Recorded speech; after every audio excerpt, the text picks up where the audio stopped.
Hello everyone! Nandito na naman po ang inyong tiyahin. And this time po, hindi ko personal na hugot ang aking ibabahagi sa inyo. Kung mapapansin niyo po, ang titulo ng ating munting video ay tungkol sa buhay may asawa. Isa po sa mga matyagang nakikinig sa atin, ang sabi niya, nakaka-relate siya sa mga hugot ko sa buhay. And that's why she wants to share her experience.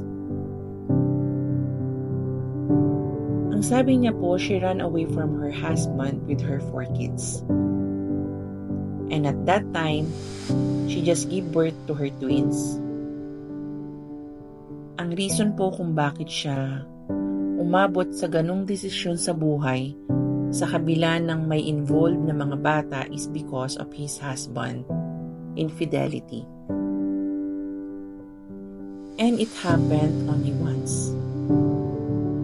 That one mistake na sumira sa buhay ng pamilya niya. They have been separated for more than 12 years now. She's living with their kids and they keep struggling with their daily lives. Samantalang ang kanyang dating asawa po ay kasamang namumuhay ang kanyang bagong pamilya at mga anak. Mga kahugot, if we are in her shoes, are we going to do the same or not? Siguro yung ilan po sa atin sasabihin, yes, makikipaghiwalay sila kasi kung nagawa minsan ng kanilang partner sa kanila na magloko at patawarin nila ito, maaari pa itong masundan. Yung iba po sa atin sasabihin no, kasi ang pumapasok sa isip nila is yung kanilang mga anak. Sometimes, sudden decision will worsen or lighten the problem. It depends of everybody's outlook. Feel cheated, anger, hurt, humiliation is all we got, at yung ilan po sa atin nagbabalak gumanti. At sasabihin,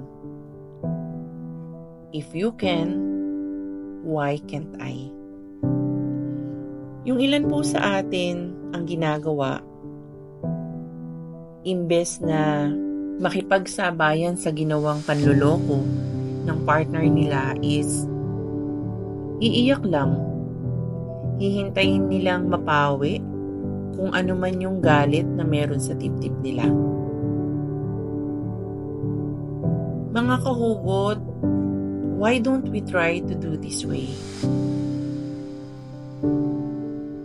Sa isa pong mag-asawa or mag-partner, ang pinakamagandang po pwede niyong gawin para hindi kayo dumating sa ganyang sitwasyon na kailangan niyo maghiwalay is magkaroon ng magandang communication. Magkaroon kayo ng mga simpleng usapan. Yung hindi na po kailangang mag-away. Yung mga simpleng usapan na tatanungin nyo lang yung inyong mga asawa. Kumusta yung araw mo? Kumusta yung trabaho mo? Kumain ka na ba? Yung mga ganun pong bagay na hindi natin alam, ang laking tulong na sa mga partner o asawa natin sa buhay. Lalo na po yung mga tao or partner natin na nakakaranas ng sobrang pressure sa trabaho nila. Tapos, minsan dapat i-try nating i-resolve kung ano man yung problema natin ng tayong dalawa lang or ng kayong dalawa lang. May mga bagay, mga kahugot na kayo lang yung pwedeng mag-resolve. Yung buhay niyo pong mag-asawa, hindi kailangang i-broadcast, lalo na kung meron kayong problema. Dalawa lang po yung po pwedeng mangyari. It's either maayos po kung ano man yung problema nyo dahil may mga kaibigan kayo na magpapayo na pag-usapan nyo muna. Baka maayos pa at maging okay pa ang lahat. At ang worst part na po pwedeng mangyari is yung magkahiwalay kayo. Dahil nakinig kayo sa maling tao at nakinig kayo sa maling payo. Maybe one mistake can let it pass or ignore it like nothing happened.